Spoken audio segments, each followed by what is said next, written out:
Tita, look oh. Si Mom and Dad. Grabe talaga yung vibe nila dati, no? Parang CEO and First Lady ng Torre Campo Realty. Eh kasi naman, power duo sila talaga noon. Everywhere they went. O diba, ang ganda, no? Bagay na bagay sila. Grabe, ang ganda ni Mami. Ang saya niyo ah. Mom, tingnan mo oh. You look so different. You're so young and pretty. Used to. Eh kasi nga, Marge, di ba? That was before stress, before mom life. Siyempre naman, priorities change. And eventually, ako na ang naging katandem ni Paolo sa office. Habang busy ang mommy mo nung dinadala ka pa niya sa tiyan niya. Tita, swear. Mm. Bakit parang hindi po kayo tumatanda? Ano ba? Eh di ba mom na rin kayo? As in, you look exactly the same from 16 years ago. Totoo ba? Totoo. Ano ba? Ano lang to? Maintenance and discipline lang. And alam mo na, syempre, love from your Tito Edward. Ay, by the way, Marge, nakausap ako ni Mama. Invited daw kami ni Edward sa pa-despedida ni Mr. Zaragoza sa weekend. Aaten ba kayo ni Paolo? Hindi ko na masasamahan si Paolo. Ang dami ko kasing kailangan asikasuhin dito sa bahay. I see. Actually, nag-chat nga sa akin yung mga dati nating katrabaho. Sobrang excited silang makita ako. Parang sinasabi nila, hindi sila makapaniwala na may 15-year-old daughter na daw ako. Para daw akong vampira. Yung hindi daw ako tumatanda, tapos hindi daw nagbabago yung itsura ko. Grabe, no? Ay, naku, ewan ko ba? Mom, tignan mo oh. Ang ganda mo dito, grabe. Oo nga, no?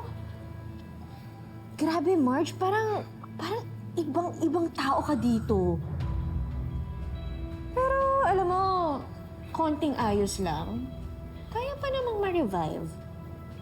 Well, I think so. Parang posible pa naman. May hope pa naman. Ganda? Sayang, no? Ano nangyari ba? Ang layo na talaga, Marge. Tingin pa nga. Totoo. Yes, understated elegance is rare these days. Everybody's trying too hard. No. Well, except for Thea. She's effortlessly beautiful. I know. Nako, alam mo naman ang anak kong si Edward. Mahusay pumili. He knows the catch when he sees it. Thank you, Mama. Actually, kayo po talaga ang inspiration ko. I love your style and how you carry yourself.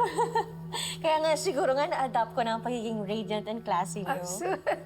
Obvious ba? At nagsasabi pa ng totoo. True.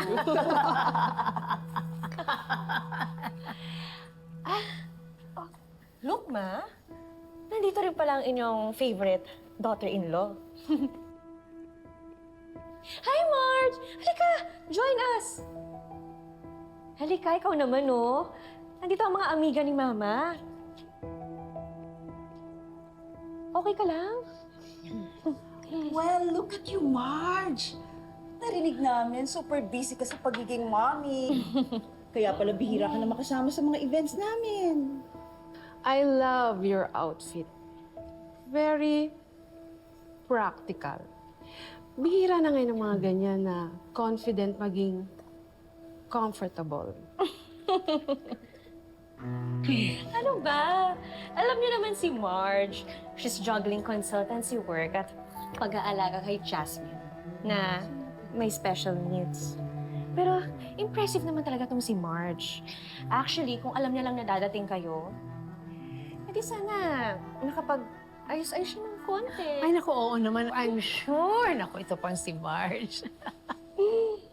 Ikaw naman, Marge. Alam mo na ngang may bisita ako. Display ka pa na ganyan ang itsura mo. Tagal ni Thea. Sorry alam mo naman yun. Pag mga ganitong event, grabe mag-ready yun. Okay lang yun, bro.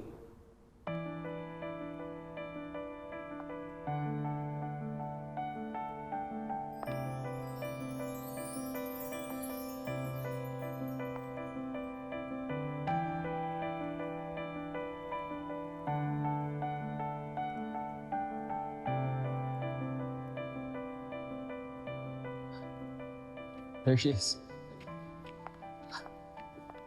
Han. Han, you look amazing.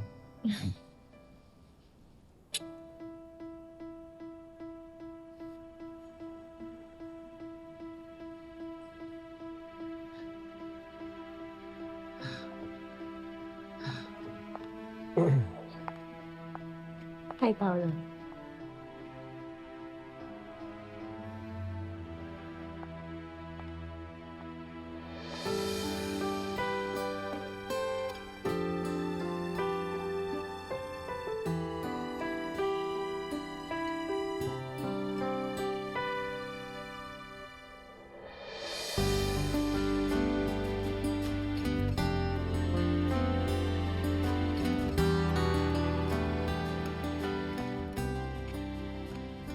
I hope it's not too late to change my mind. Kasama na ako sa'yo. Wow. Arch.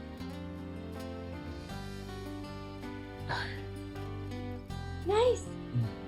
Kasama ka na pala. Good for you. You look beautiful.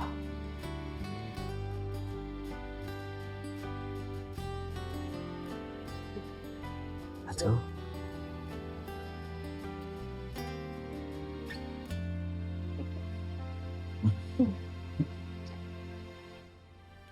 Thank you for coming.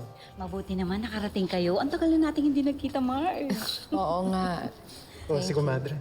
Ay, maiwan muna namin kayo, ha? Sige po. Enjoy, ha? Enjoy kayo.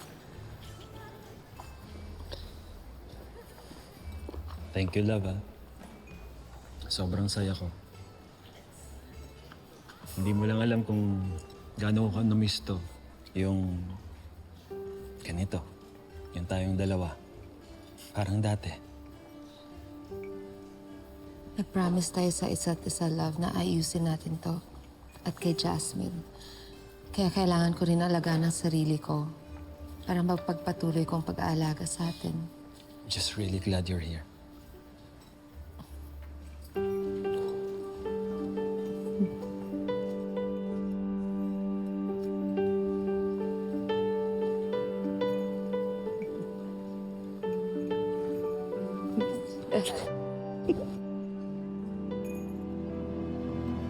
March, long time no see talaga. Parang mas lalo kang nag-glow. Totoo. You look refreshed. Ano skincare mo? Ano ba kayo? Para namang hindi nyo kilala si Marge. Pag may events, she makes time. Pero alam nyo kapag nasa bahay, nako, ibang-iba. You should see the before and after. Pero gano'n naman talaga kapag hands-on mommy. Kaya hindi mo naman kailangan i-bring up yun. Uy, admiration yun, ha? Ang hirap na ng ginagawa mo. Biruin mo, nababalanse mo si Jasmine and work. They should know how dedicated. Yeah, guess what? We're planning to have a quick getaway in Cebu. Cebu? Next month. Yes. Baka bit mo sumama. Oh my gosh, seriously? Yeah. That sounds fun. I'm game. And I'll take you to the best spots. Yung food market sa Lahog, the beaches, and may bagong cafe na sobrang cute. Ano naman kayo pwedeng puntahan sa Cebu? Ay nako, ako nang bahala sa inyo. Perfect. That's good.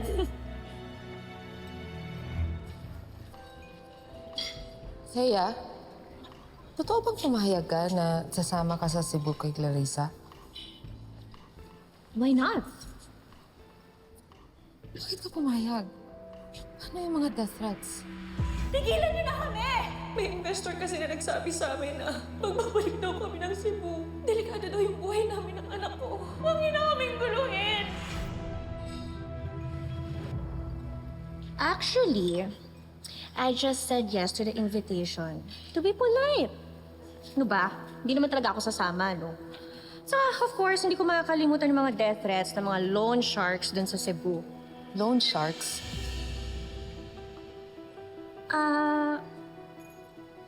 Oo. Ang sabi mo sa akin, sa investors galing ang utang. Sa kanila din galing ang death threats. Hindi sa loan sharks. Marge, ang dami na namin pinagdadaanan. Alam mo yon, minsan nag-overlap yung mga terms. At saka, ang dami nang haras sa amin. May mga investors, may mga lenders, at mga kung sino-sino pa. Kaya hindi Teka lang. Bakit ba tinitrigger mo ko? Party to, hindi ito interrogation. Uminom ka na lang kaya para ma-relax-relax ka. Hindi kasi nagtutugma ng mga kwento mo. Ano ba talagang totoo, ha? May death threats ba talaga or gawa-gawa mo lang? Bakit ba tinatanong mo ko ngayon? At saka bakit ba sobrang big deal nito sa'yo? Because it matters to me. Dahil pinaniniwala mo ako na may death threats kayo. Kinausap ko si Dad at si Paolo para patirahin kayo sa bahay. O bakit? Pinilit ba kitang sabihin mo yun? Hindi naman, di ba? Sarili mo namang choice yun, kaya wag mong isumbat sa akin yan. Hindi ito utang na loob. Ang hinihingi ko, anong totoo? Ito ang totoo, Marge. Hindi lang ikaw ang Torre Campo. Ako rin. Kaya habang nakadikit yung apelyido namin ng anak ko, may pwesto kami sa bahay na yon. May death threats man or wala, totoo man o hindi lahat, totoo na mga sinasabi ko. Wala kang magagawa, Marge. Hindi mo mababago na may karapatan kami sa pamamahay na yun.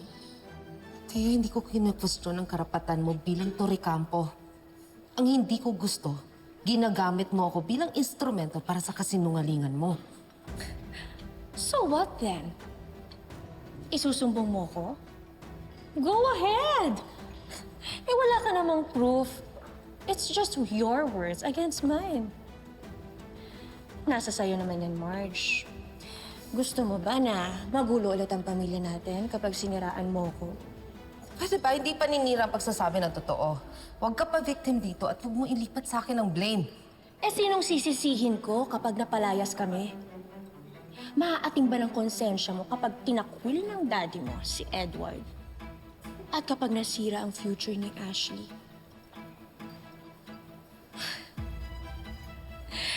Kaya Marge, if I were you, think hard and long bago ka mag-throw ng accusation sa akin. Because hindi lang naman ako ang masisira. Pwedeng madamay si Edward at si Ashley.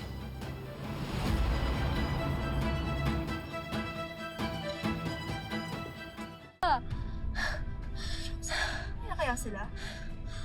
Ang aga naman. Baka alam nilang nawawala tayo. Oh my God, Jasmine, baka nga alam na nila nawawala tayo. Bakit mo ba kasi I'm trying to focus.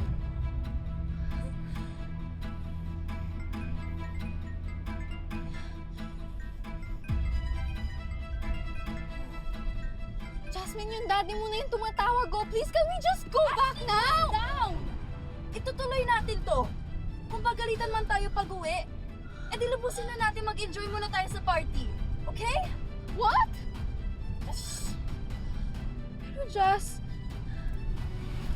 what if papagalitan nila tayo? I can't focus!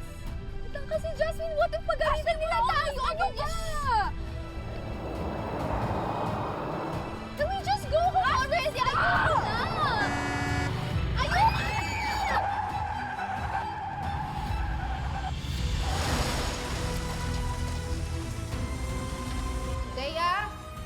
Kaya, Ano bang problema niyo? nasaan si Jasmine? Nagpaalam ba siya sa'yo? Bakit sa akin mo hinahanap ang anak mo? Eh di ba ang sabi mo sa akin, huwag na akong magdidikit sa kanya? Sagutin mo lang ang tanong ko.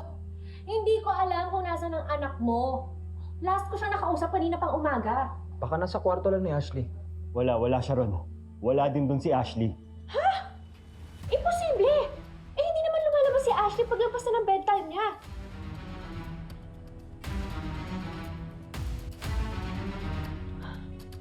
Anong ginawa ng anak mo sa anak ko?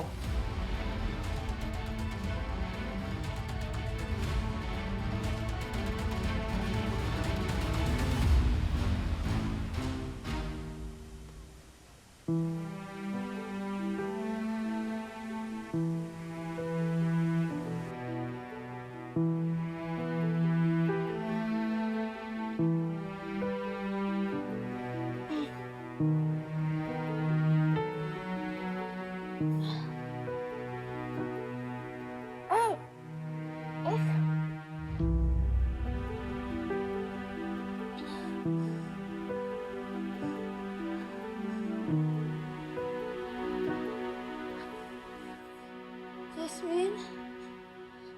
Jasmine? Gising na, Jasmine. Are you okay?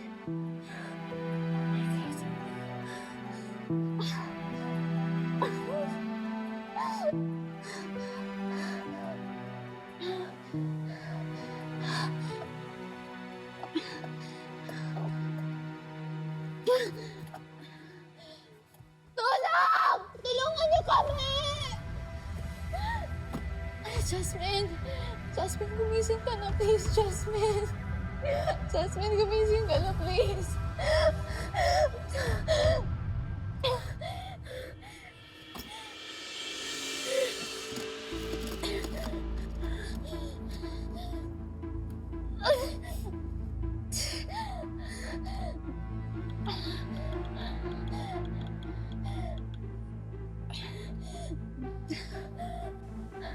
Jasmine, hold on ka lang, Jasmine, ha? Hingi tayo ng tulong, Jasmine.